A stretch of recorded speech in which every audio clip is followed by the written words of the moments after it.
Hi friends, welcome to Akshaya பாத்திரம் channel.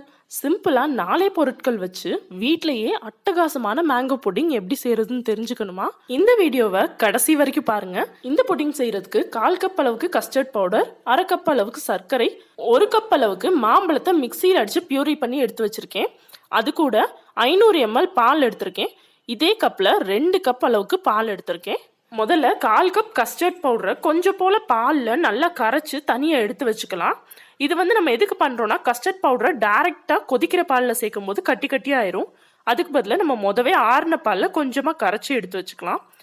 ஒரு sauce பேனில் 500 ml போல் பால் சேர்த்துக்கிறோம். சேர்த்துக்கிட்டு கொதி வர்ற வரைக்கும் ஹை ஃப்ளேமில் வச்சுக்கோங்க. பால் கொதிக்க ஆரம்பிச்சதுக்கப்புறமா ஃப்ளேமை லோவில் வச்சுக்கிட்டு கைவிடாமல் கிளறி விடுங்க. நான் இன்னைக்கு ஒரு விஸ்கர் யூஸ் பண்ணியிருக்கேன். கிட்டத்தட்ட ஒரு 10 நிமிஷம் போல் நல்லா கைவிடாமல் கிளறுங்க. பால் வத்தணும், ஆனால் ஆடை சேரக்கூடாது.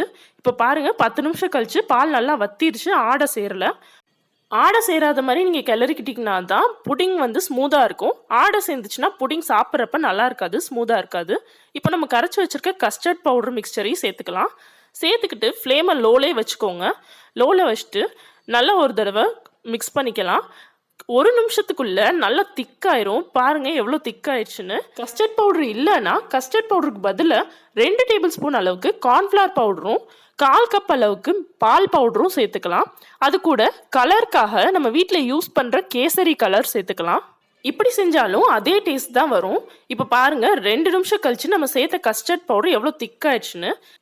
இப்போ நம்ம ஏற்கனவே பியூரி பண்ணி வச்சுருக்க மாம்பழத்தை இந்த மாதிரி வடிகட்டி சேர்த்துக்கலாம். மாம்பழத்தில் ஏதாவது நார் மாதிரி இருந்தால் இந்த மாதிரி வடிகட்டுறப்ப அது நம்ம தனியாக எடுத்துடலாம். அதுக்காக தான் நான் இந்த மாதிரி பண்ணுறேன். அப்போ தான் புடிங் நல்லா ஸ்மூத்தாக வரும். சேர்த்துக்கிட்டு நல்லா மிக்ஸ் பண்ணிக்கோங்க. ஒரு நிமிஷம் போல் மிக்ஸ் பண்ணிவிட்டு இதில் 1/2 கப் அளவுக்கு சர்க்கரை சேர்த்துக்கோங்க.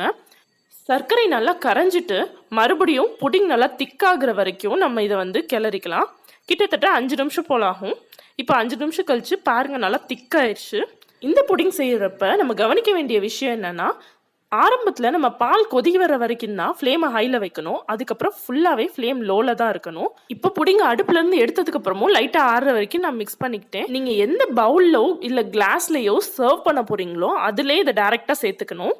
சேர்த்துட்டு இந்த மாதிரி ஒரு அலுமினியம் ஃபாயிலோ இல்லை ஒரு மூடி போட்டோ மூடி வச்சிடணும். இப்போ இதை 4லேருந்து 5 மணி நேரத்துக்கு நம்ம ரெஃப்ரிஜிரேட் பண்ண போகிறோம்.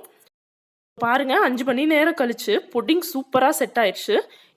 இந்த புடிங்கை சில்லுன்னு சாப்பிட்டாலும் சரி, இல்லை கொஞ்சம் நேரம் கழிச்சு சில்லுன்னு போனதுக்கப்புறம் சாப்பிட்டாலும் சரி, புடிங்கோட கன்சிஸ்டன்சி மாறி இருக்காது.